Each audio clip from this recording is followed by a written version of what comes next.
दीप जिसका महल्लात ही में जले, चंद लोगों की खुशियों को लेकर चले,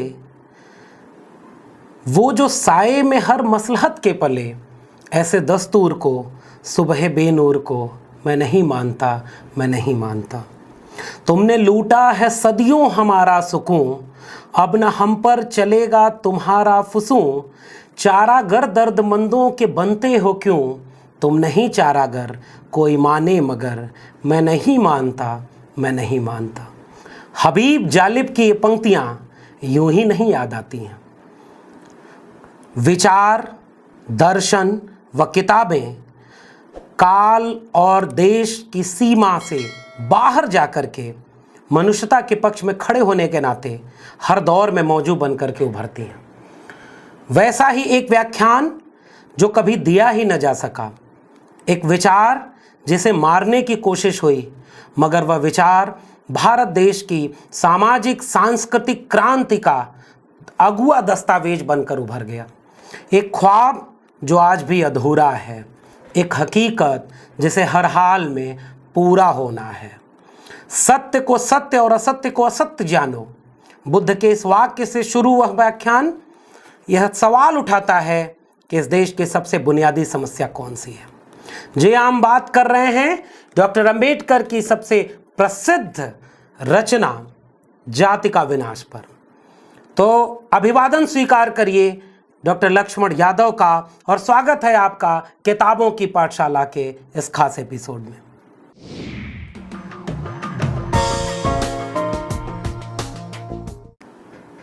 पंद्रह मई 1936 जब जाति का विनाश यानी एनिहिलेशन ऑफ कास्ट उस भाषण की किताब के रूप में मुद्रित प्रतियां भारतीय समाज में सामने आईं, उस वक्त का भारत कैसा था? उस दौर में भारत में क्या क्या हो रहा था? जिस वक्त भारत के सभी कथित अगुआ राष्ट्र नेता केवल राजनीतिक सत्ता परिवर्तन के लिए दिन रात एक कर रहे थे, डॉक्टर अंबेडकर सामाजिक परिवर्तन के लिए सोच रहे थे। जाति का विनाश, यह सवाल क्यों किसी और के लिए सबसे अहम सवाल नहीं बन पाता है? यानी जाति का विनाश डॉक्टर अंबेडकर जैसे एक अछूत व्यक्ति को ही लिखना पड़ता है, यह उस जंगे आजादी की पूरी संकल्पना के सामने एक चुनौती है। बहस लंबी है कि नया भारत किसके गुलामी से आजादी के लिए बनाना था। बहस लंबी है कि उस नए भारत का विचार, उस नए भारत का दर्शन क्या होना था। वेदों, शास्त्रों, पुराणों पर निर्भर, या बुद्ध, कबीर, रैदास, नानक, बिरसा, बाबा फरीद, ज्योतिबा फूले, शाहू जी महाराज और डॉक्टर अंबेडकर के सपनों का भारत होना था। इस सवाल का जवाब आज 21वीं सदी के युवाओं को भी सोचना होगा। तो इस सवाल के जवाब के बरक्स अगर हम एक सबसे प्रमुख किताब का जिक्र करें तो वह है जाति का विनाश। 21वीं सदी के युवाओं को यह किताब क्यों पढ़नी चाहिए? इस किताब में ऐसा क्या लिखा है जिसने उस दौर की पूरी राजनीति को झकझोर कर रख दिया, और देश के सबसे बड़े अगुआ नेता इस किताब की मुखालफत में उतर गए। इस किताब में ऐसा क्या लिखा है डॉक्टर अंबेडकर ने जो हर दौर में प्रासंगिक बन जाता है? इस किताब को आज हमारी पीढ़ी के युवाओं को क्यों पढ़ना चाहिए? मैं सबसे पहले इस किताब का एक सामान्य सा परिचय देना चाहता हूं कि इस किताब में असल में डॉक्टर अंबेडकर ने सिलसिलेवार ढंग से क्या सवाल उठाया है। इस किताब में, जिसे मैंने बताया कि जाति पात तोड़क मंडल, उसका लाहौर में एक अधिवेशन होना था। संत राम बीए ने उसके अधिवेशन की अध्यक्षता करने के दौरान डॉक्टर अंबेडकर को उसमें भाषण देने के लिए, अध्यक्षीय वक्तव्य के लिए बुलाया था। जब यह पत्र भेजा गया, पूरा व्याख्यान भेजा गया, तो तमाम आपत्तियां हुई। इस व्याख्यान का बदलने के लिए दबाव डाला जाने लगा। डॉक्टर अंबेडकर ने कहा कि एक कॉमा और फुल स्टॉप भी नहीं बदलूंगा, और अंततः यह भाषण नहीं दिया जा सका। और तब यह किताब आई, और इस किताब का सिलसिलेवार ब्यौरा देखिए कि क्या था इस किताब में जिसने उस दौर के बड़े बड़े लोगों को झकझोर कर रख दिया। इस किताब की शुरुआत डॉक्टर अंबेडकर इस सवाल से करते हैं कि सम्मेलन की अध्यक्षता के लिए मैं क्यों अनुपयुक्त व्यक्ति हूं, यानी मेरा चयन गलत किया आपने। इसकी वजह बताते हुए डॉक्टर अंबेडकर कहते हैं कि हिंदू मुझसे घृणा करते हैं, मुझे अपने बगीचे का सांप कहते हैं, और वही हिंदू मुझे कहते हैं कि मैं एक अवांछनीय व्यक्ति हूं। तो अगर मैं कोई ऐसी बात कहूंगा कि जाति का विनाश होना चाहिए तो उसे वो क्यों मानेंगे? और इसका विस्तार में वो उल्लेख करते हुए अपने इस पूरे व्याख्यान नुमा किताब की शुरुआत करते हैं। उसके आगे डॉक्टर अंबेडकर कहते हैं कि आर्थिक सुधार के लिए सामाजिक सुधार क्यों जरूरी है। इसकी व्याख्या करते हुए डॉक्टर अंबेडकर कहते हैं कि धर्म, सामाजिक स्थिति और संपत्ति ये तीनों शक्ति या सत्ता का स्रोत होते हैं जो दूसरे की आजादी को नियंत्रित करते हैं। इसी संदर्भ में समाजवादियों से सवाल करते हुए डॉक्टर अंबेडकर इस किताब में लिखते हैं कि सर्वहारा एक नहीं है, और जब सर्वहारा एक नहीं है, अलग अलग हैं, तो फिर क्रांति कैसे होगी? अगले पड़ाव पर इस किताब में डॉक्टर अंबेडकर एक सवाल उठाते हैं, जाति सिर्फ श्रम का नहीं विभाजन नहीं, श्रमिकों का भी विभाजन है।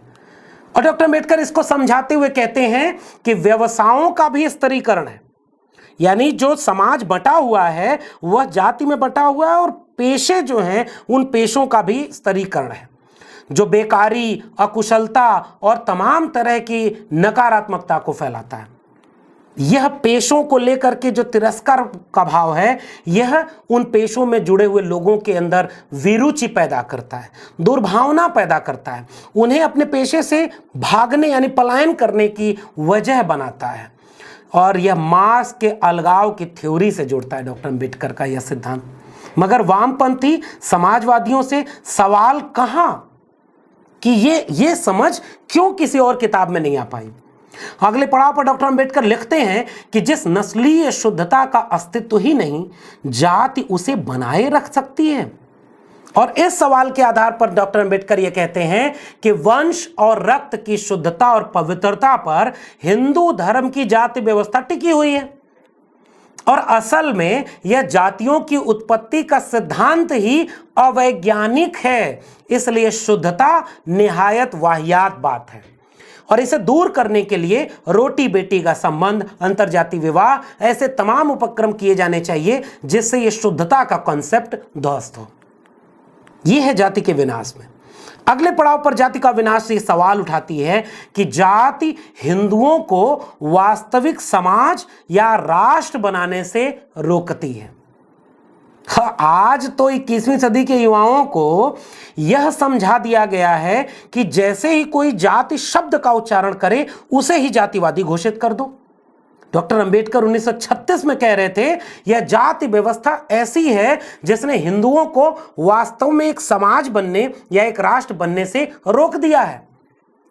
इसे समझाते हुए डॉक्टर अंबेडकर लिखते हैं कि हिंदू धर्म जातियों का समुच्चय मात्र है। हिंदू न ही एक समाज है और न ही एक राष्ट्र, क्योंकि जाति व्यवस्था साझेपन से रोकती है, और साझापन विकसित न हो पाए तो न व्यक्ति का समूह एक समाज बन सकता है और न वह एक राष्ट्र बन सकता है।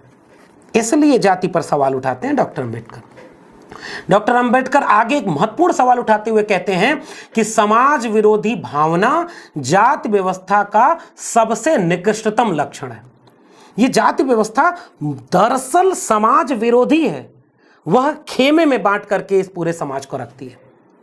आगे डॉक्टर अंबेडकर लिखते हैं कि जाति आदिम जनजातियों की उन्नति और समावेशीकरण को रोकती है। ये जो ट्राइबल्स हैं, जिन्हें आज की भाषा में हम कहें आदिवासी जनजातियां, इनको वो एक होने से रोकती है। डॉक्टर अंबेडकर इस बात को समझाते हुए अपने इस पूरे लेख में ये कहते हैं कि वह भौगोलिक रूप से बहुत दूर है, वो राजनीतिक रूप से सक्रिय, उनको मुख्यधारा में नहीं शामिल होने दिया गया, उनकी भाषा, उनकी तहजीब, उनकी संस्कृति को आप नहीं जानते। आपकी जाति व्यवस्था एक बड़े तबके को, जो आदिवासी मूल निवासी तबका है, उसको एक समाज बनने से, एक राष्ट्र बनने से रोकती है। आगे डॉक्टर अंबेडकर एक बिंदु और महत्वपूर्ण लिखते हैं कि उच्च जातियों ने निम्न जातियों को निम्न बनाए रखने की साजिश रची, और उस साजिश का परिणाम है जाति। इस किताब के ये सूत्र वैज्ञानिक, तार्किक और दार्शनिक स्तर पर पूरे भारतीय सांस्कृतिक वांग्मय की परत दर परत बखिया उधेड़ रहे थे। आगे डॉक्टर अंबेडकर एक अगले बिंदु में लिखते हैं कि जाति ने हिंदू धर्म को मिशनरी धर्म बनने से रोक दिया। आज भी आपके सामने एक नफरत का पाठ पढ़ाया जाता है ना कि फला ने फला को धर्मांतरण करा करके पहले वो इस धर्म में थे फिर उस धर्म में बना लिया। डॉक्टर अंबेडकर पूरे हिंदू धर्म पर एक सवाल उठाते हैं कि आप एक मिशनरी धर्म बन ही नहीं सकते थे क्योंकि आपके यहां जाति थी, और अगर आपके यहां धर्मांतरण होता तो धर्मांतरित व्यक्ति को हिंदू धर्म में किस जाति में आप रखते? यह सबसे अहम सवाल था। इसलिए जाति की सदस्यता ही नहीं मिलती, क्योंकि डॉक्टर अंबेडकर कहते हैं कि भारत के हिंदू धर्म में जाति एक बंद समूह है, क्लोज ग्रुप है, और क्लोज ग्रुप में आवाजाही बंद है, तो फिर आप एक मिशनरी धर्म भी नहीं हो सकते। तो जो हिंदू राष्ट्र हिंदू धर्म बनाए जा रहे हैं, अगर वाकई वो हिंदू धर्म और हिंदू राष्ट्र बनाने की मायती हैं तो उनके लिए भी डॉक्टर अंबेडकर समझा गए हैं कि जाति खत्म करो। आगे डॉक्टर अंबेडकर ने लिखा कि जाति ने हिंदुओं को परस्पर सहयोग, विश्वास और बंधुता की अनुभूति से वंचित कर दिया। आसान भाषा में मैं एक बात इसको समझाऊं कि अगर कहीं एक समूह पर कोई हमला होता है तो उस समूह पर बचाने के लिए पूरा समूह खड़ा हो जाता है। व्यक्ति का बचाव समूह करता है, लेकिन जाति ने हिंदुओं को आपस में एक समूह, बंधुता और विश्वास की अनुभूति ही पैदा नहीं होने दिया। जाति पर हमला होगा तो जाति बचाने शुरू हो जाएगी, लेकिन दरअसल हिंदू कोई आइडेंटिटी ही नहीं है। यह है इस पूरे लेख का मूल। आगे डॉक्टर अंबेडकर कहते हैं कि हर प्रकार के सुधारों को रोकने के लिए जाति ताकतवर हथियार बना दी गई। इसलिए जाति को सभी तरह के सुधारों को दमित करने के लिए एक टूल के रूप में इस्तेमाल किया गया। और आप देखिए ना, कहाँ जाति तोड़ने के लिए कोई समाज में काम हो पाया। आगे इसी को समझाते हुए डॉक्टर अंबेडकर लिखते हैं कि जाति लोक भावना, लोक विचार और लोक उदारता का विनाश कर देती है। इसका मतलब समझिए, अपनी जाति वाला सबसे अच्छा, बाकी जाति वाले सारे बुरे। अपनी जाति का हित साध कर क्या हिंदुओं ने देश के साथ गद्दारी नहीं की? इतना कठिन सवाल 1936 में पूछने वाले नायक का नाम था डॉक्टर अंबेडकर। आगे वो क्या लिखते हैं कि मेरा आदर्श स्वतंत्रता, समानता और बंधुत्व पर आधारित समाज है। नफरत, सामाजिक न्याय के किसी भी पूर्वधा के आपको नहीं मिलेगी। इस किताब को जिसका आदर्श बताया गया कि स्वतंत्रता, समानता और बंधुत्व, उस पर आधारित एक समाज बनाना हमारा मकसद है, तो उसे आपने क्यों स्वीकार नहीं किया? दौड़ की प्रतिस्पर्धा है। असमान लोगों को समान करने के लिए असमानता का ही सिद्धांत होगा, न कि मेरिट का। डॉक्टर अंबेडकर इस बात को समझाते हुए कहते हैं कि अगर गैर बराबरी समाज में है तो गैर बराबरी वाले समाज को बराबरी तक लाने के लिए सकारात्मक भेदभाव की नीति अपनानी पड़ेगी, और इसके लिए आरक्षण का उन्होंने प्रावधान किया। डॉक्टर अंबेडकर इस पूरे लेख रूपी किताब में ये कह रहे हैं कि आर्य समाजियों का चातुर्वर्ण या जाति के पुराने ठप्पों को कायम रखता है। आर्य समाजियों का चातुर्वर्ण, आर्य समाजी लोग चतुर्वर्ण व्यवस्था को मानते हैं और जाति को तोड़ने की बात करते हैं। कितना बारीक तर्क पकड़ते हैं डॉक्टर अंबेडकर। और उसके उदाहरण में वो कहते हैं कि संभोग के बहाने शूद्रों और साथ ही महिलाओं के सवाल पर आप क्या कहेंगे? चातुर्वर्ण शूद्रों के लिए निकृष्टतम व्यवस्था होगी, इस किताब की मूल संकल्पना है। आप वर्ण व्यवस्था को मान रहे हैं और जाति खत्म करने की बात कर रहे हैं। मालिक और नौकर की व्यवस्था है यह वर्ण व्यवस्था। दुनिया के कई देशों में सामाजिक क्रांतियां हुई, मगर भारत में क्यों नहीं हुई? क्योंकि यहां जाति है। यह वाक्य है डॉक्टर अंबेडकर का इस किताब में। अब आप समझिए ना कि यह कितना बड़ा दर्शन है जो आज भी मौजूद है। आगे डॉक्टर अंबेडकर कहते हैं कि चातुर्वर्ण उतनी ही पुरानी है जितना वेद है, और इसीलिए वो अपना पूरी ऊर्जा वेदों से लेते हैं। हिंदुओं के बीच जाति गैर हिंदुओं की जाति की तरह नहीं है। यह बात डॉक्टर अंबेडकर इसे समझाते हुए बड़ी ही पुख्ता तरीके से कहते हैं कि अगर आपसे कोई पूछता है तो आप कहते हैं मैं हिंदू हूं, तो सामने वाला आपके इतने ही जवाब से संतुष्ट नहीं हो जाता। जब तक कि वह आपकी जाति न जान ले, वो आपके परिचय को पूरा नहीं मानता। 1936 में अंबेडकर लिख गए, 2021 में खड़े युवाओं से मैं एक सवाल पूछता हूं, क्या आज आपके साथ यह नहीं होता? आपके परिचय में क्या आपकी जाति अहम नहीं हो गई? आगे डॉक्टर अंबेडकर कहते हैं कि जाति के विनाश की वास्तविक कुंजी शास्त्रों को अस्वीकार करना है। शास्त्रों को अस्वीकार करना। डॉक्टर अंबेडकर इसे समझाते हुए कह रहे हैं कि आप जाति की नींव पर कोई भी इमारत खड़ी नहीं कर सकते, आप राष्ट्र का निर्माण नहीं कर सकते, नैतिकता नहीं रच सकते। जाति की नींव पर जो भी इमारत रची जाएगी उसमें दरार पड़ ही जाएगी। पहले उपजातियों को खत्म करना होगा, अंतरजातीय भोजन करना होगा, अंतरजातीय विवाह की बात करनी होगी, तब जाकर के जाति व्यवस्था टूटेगी। डॉक्टर अंबेडकर जाति के विनाश में जाति के विनाश के क्रमवार आयोजन, क्रमवार नीतियों और क्रमवार कार्यक्रमों की बात कर रहे हैं। और डॉक्टर अंबेडकर कह रहे हैं कि जाति एक धारणा है, एक मानसिक स्थिति है, इसलिए जाति खत्म करने के लिए मन स्थिति बदलनी होगी, सोच बदलनी होगी। लोग जाति का पालन इसलिए करते हैं क्योंकि वह गहरे रूप से धार्मिक हैं। इसलिए असली इलाज है शास्त्रों की पवित्रता में विश्वास को खत्म कर देना। शास्त्र नहीं रहेंगे तो लोग अपने आप अंतरजातीय खाना, अंतरजातीय विवाह करना शुरू कर देंगे। इसके लिए आप अगर किसी को दबाव डालेंगे तो दिखावा के लिए अंतरजातीय विवाह भी होने लगेगा, अंतरजातीय खाना भी होने लगेगा, लेकिन जाति नहीं टूटेगी। 1936 में जिस खतरे का संकेत डॉक्टर अंबेडकर कर रहे थे, क्या आज हम उसे नहीं देख रहे? आज हमारी थाली में खाया जाएगा और दोस्त बनाए जाएंगे, घर में सबको आने जाने दिया जाएगा, अब बर्तन अलग नहीं होगा, जाति के नाम पर सब कुछ दिखने वाला खत्म हो जाएगा, लेकिन अब जाति भीतर से काम करना शुरू कर देगी। ये डॉक्टर अंबेडकर उसी समय लिख गए थे। आगे डॉक्टर अंबेडकर कहते हैं कि जाति व्यवस्था में आंतरिक सुधार वास्तव में असंभव है। लोगों से जाति खत्म करने को कहना उनकी मूलभूत धारणा के विरोध में जाता है। जाति दैवीय है, इसलिए हिंदू उसे नहीं छोड़ेगा। ब्राह्मण इस काम की अगुवाई करे, मगर वह नहीं करेगा, और न आज तक उसने किया, क्योंकि ब्राह्मण इस पूरी जाति व्यवस्था का सबसे ज्यादा लाभ लेने वाला तबका है। भारत में बौद्धिक वर्ग का मतलब ब्राह्मण है, और इसी बिंदु में डॉक्टर अंबेडकर समझाते हुए कहते हैं कि बौद्धिक तबके का काम यह होता है कि वह पूरे समाज के नब्ज को पकड़ता है, समाज को बदलने के लिए समाज को समझाता है और बड़े सामाजिक सांस्कृतिक आंदोलन की अगुवाई करता है। भारत में पढ़ने लिखने शिक्षा दीक्षा सबका मौका किसके पास था? ब्राह्मण के पास। जाति व्यवस्था का सबसे ज्यादा लाभ किसने लिया? ब्राह्मण ने। बौद्धिक वर्ग भारत का कौन था? ब्राह्मण था। लेकिन ब्राह्मणों ने कभी भी ऐसा कोई आंदोलन खड़ा नहीं किया, और जो खड़ा किया उसकी मुखालफत उसी ब्राह्मण तबके में सबसे ज्यादा की गई। इसलिए आंतरिक सुधार जाति व्यवस्था में नहीं हो सकता। किसी भी सुधारक या तर्कपूर्ण आह्वान को अभी तक सफलता नहीं मिली। इसके उदाहरण में डॉक्टर अंबेडकर ये वाक्य लिख रहे हैं। वो क्या लिख रहे हैं कि जाति एक बुद्धि विरोधी चीज है, इसलिए उसे हिंदू छोड़ दें। यह सामाजिक व्यवहार है, इसलिए इसे नहीं छोड़ेंगे।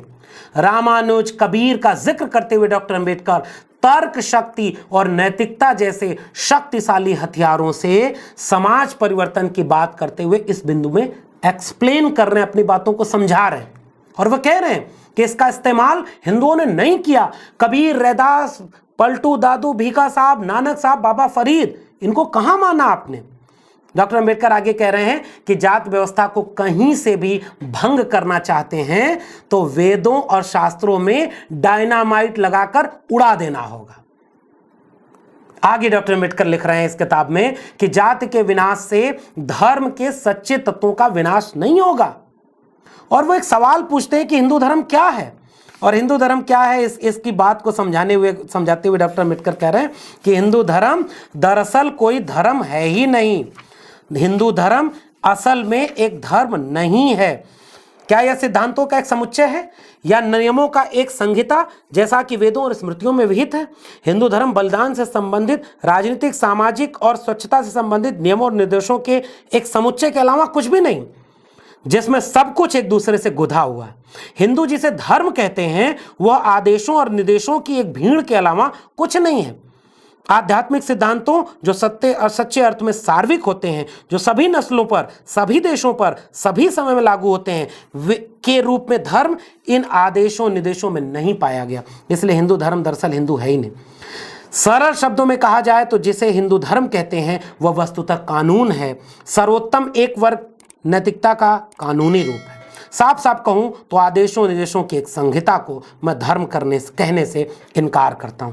जब तक लोग इसे धर्म समझेंगे वे इसे बदलने के लिए तैयार नहीं होंगे, क्योंकि धर्म की धारणा सामान्य तौर पर परिवर्तन की धारणा के साथ जुड़ी नहीं होती, लेकिन कानून की धारणा परिवर्तन की धारणा के साथ जुड़ी होती है। और जब लोगों को पता चलेगा कि जिसे धर्म कहा जा रहा है वह वास्तव में कानून है, पुराना और आदिम समाज का, तो वो परिवर्तन के लिए राजी हो जाएंगे, क्योंकि लोग जानते हैं कानून बदला जा सकता है और हिंदू धर्म एक कानून है। अगले बिंदु में वो कहते हैं कि पुरोहित का पद वंशानुगत नहीं, योग्यता पर आधारित होना चाहिए। एक मानक पुस्तक पुजारीगिरी को समाप्त किया जाए, एक मानक पुस्तक बनाई जाए, इसकी कानूनी निगरानी की जाए, सरकारी कर्मचारियों की तरफ पुजारियों की भी नियुक्ति की जाए। इतने महत्वपूर्ण बातों को वो कह रहे हैं कि आप एक धर्म यानी पूरे तंत्र को धर्म की किताब में जकड़ चुके हैं, इसको खत्म करना चाहिए।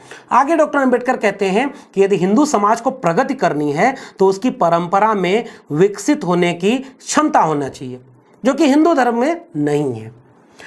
उसके आगे वो समझा रहे हैं कि यह संघर्ष तो आप लोगों का है, मैंने तो हिंदू धर्म छोड़ने का फैसला कर लिया। और यहाँ जाकर के ये पूरी किताब खत्म होती है। और इसको समझाते हुए इस किताब के आखिरी में डॉक्टर अंबेडकर जो बात लिख रहे हैं वो ये समझाना चाह रहे हैं कि आप एक बेहतर समाज कब बनेंगे, जब आप अपने समाज की सबसे बुनियादी बीमारी को ठीक करने की कोशिश करेंगे। तो आज 21वीं सदी में उस समय डॉक्टर अंबेडकर जाते जाते कह रहे हैं कि ये विचार एक ऐसे आदमी के हैं जो न कभी भी सत्ता का औजार रहा, न महानता का चौटुकार रहा। आखिरी लेख का आखिरी हिस्सा यहां पर डॉक्टर अंबेडकर का, ये विचार एक ऐसे आदमी के हैं जिसका लगभग संपूर्ण सार्वजनिक प्रयास गरीबों और पीड़ितों की स्वतंत्रता के लिए एक सतत संघर्ष का है, और जिसे एकमात्र पुरस्कार राष्ट्रीय पत्र पत्रिकाओं और राष्ट्रीय नेताओं द्वारा मिथ्या अभियोग और गाली गलौज की वर्षा के रूप में मिला है। किसी अन्य कारण से नहीं, बल्कि सिर्फ इसी के लिए कि मैं उनके साथ मिलकर यह चमत्कार, और इसे मैं हाथ की सफाई नहीं करूंगा, करने से इनकार करता हूं कि पीड़ितों को अत्याचारी का स्वर्ण देकर आजाद किया जा सकता है और गरीबों को अमीरी का स्वर्ग देकर धन देकर आजाद किया जा सकता है। डॉक्टर अंबेडकर कह रहे हैं जब तक आप जाति का विनाश नहीं करेंगे आप एक मुकम्मल समाज नहीं बनेंगे, आप एक मुकम्मल राष्ट्र नहीं बनेंगे। डॉक्टर अंबेडकर इसे ही एक राष्ट्रीय काम मानते हैं। सबसे बड़ी देशभक्ति अगर कोई है तो 21वीं सदी में भी जाति को खत्म करने का मिशन, ये सबसे बड़ा राष्ट्रवाद है। और डॉक्टर अंबेडकर इस राष्ट्रवाद के लिए कहते हैं कि स्वराज पाने से ज्यादा मुश्किल काम है, लेकिन स्वराज पाने से ज्यादा जरूरी काम है। भारत आजाद हो गया, भारत को स्वराज मिल भी गया, लेकिन भगत सिंह जिसे कहते थे कि अगर इसे नस्लीय टिप्पणी की क्वेश्चन मार्क के साथ कहा जाए कि काले अंग्रेजों का शासन आ गया, गोरे अंग्रेज चले गए। हमने जाति को खत्म करने का मिशन ही खत्म कर दिया और जाति को अब छिपाया जाएगा, जिसके लिए राष्ट्रीय स्वयंसेवक संघ सामाजिक न्याय की बजाय सामाजिक समरसता जैसी बात करेगा। समरसता यानी जाति बनी रहे, आप सब अपनी अपनी जाति को पालन करते रहें, लेकिन ऊपर से सब दिखने में एक हो जाए। जाते जाते आपसे यही कहूंगा, क्या यह किताब हर घर में नहीं होनी चाहिए? क्या आज देश के हर नागरिक का जिम्मेदारी यह नहीं है कि वह जाति खत्म करने की मुहिम में शामिल हो? क्या इस देश के दलितों, पिछड़ों, आदिवासियों के साथ साथ इस देश के सवर्ण तबके को भी, इस देश के नौजवानों को भी जाति खत्म करने का एक बड़ा व्यापक मुहिम नहीं छेड़ना चाहिए?